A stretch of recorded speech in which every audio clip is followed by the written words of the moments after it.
Music is one of the most powerful healing elements in existence, as far as what something that can really be the connective element to the human soul.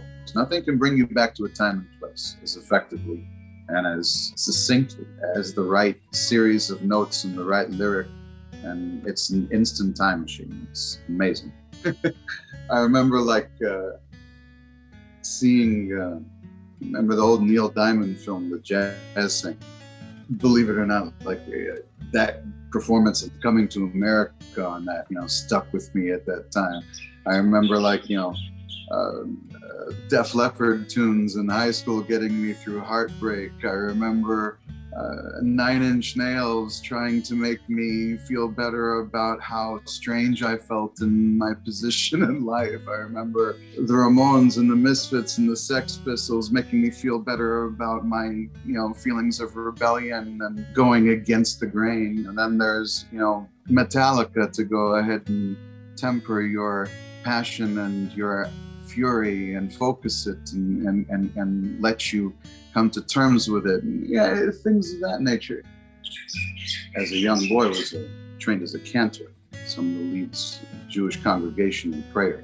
I remember even as a young boy at the Sabbath table, singing songs with my grandfather and my father and my other relatives, and just the sense of community that even the melodies would, when sang in unison with your family, would bring to you, and a sense of serenity and a sense of peace. That unity, the feeling of community, the feeling that you're not alone, is incredible, incredibly healing, incredibly empowering. The image in your eyes, reflecting the pain that has taken you. I hear it in your voice, so ridden with shame from what's ailing you.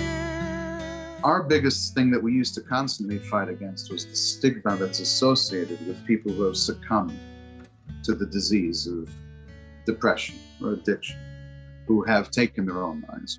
And to destigmatize it, the destigmatization of those diseases, which is exactly what they are, is incredibly important. It starts with understanding that it's not your fault. And all of this music, all of what we had done, all of what we do is about empowerment and catharsis and transcendence and maybe harnessing the ability to overcome. Being taken by addiction or depression is no one's fault. It is not something for you to be embarrassed of.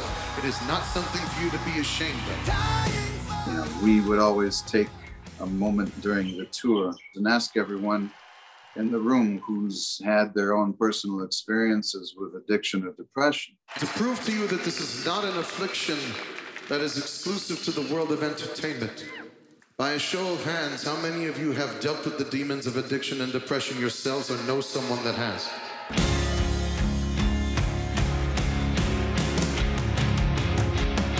Take a look around at this arena.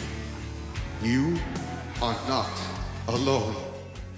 The loneliness, the isolation, that is the most dangerous element of depression.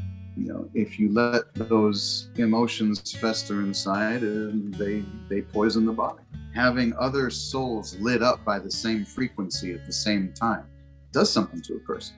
And to realize that you have a community that's tied together, bound through music, that is able to generate what in essence is the largest group therapy session in existence. It's an amazing thing. We're in this together, my brothers and sisters of my blood, and it's up to us to take a stand, to make a pact here, tonight, that we will not wait until the day of our beloved's funeral, when we are standing in front of their casket and the words keep echoing through your mind, I wish I would have. I know I found therapy helpful when I underwent. I've never been ashamed to say it, and I'm still not. It is helpful. Sometimes things like music, as powerful as they may be, are not enough. And so what it takes for one person to heal is not the same as what it may take for another. But in all instances, therapy, I believe, is helpful. You know, it's funny. The pandemic was this perfect storm. It enabled both aspects of the spectrum. The people who couldn't stand being isolated and the people who can't wait to be isolated. It's a tough time because first you were constantly harped on to accept the new normal. And now the gears are about to shift. And you're going to be harped on to accept the next new normal. You know, and it's a lot of major transition for people to go through. It's a tough time for everybody. I hope that we can get back to a time where we can celebrate music in a live environment the way that it was meant to be done once again, safely.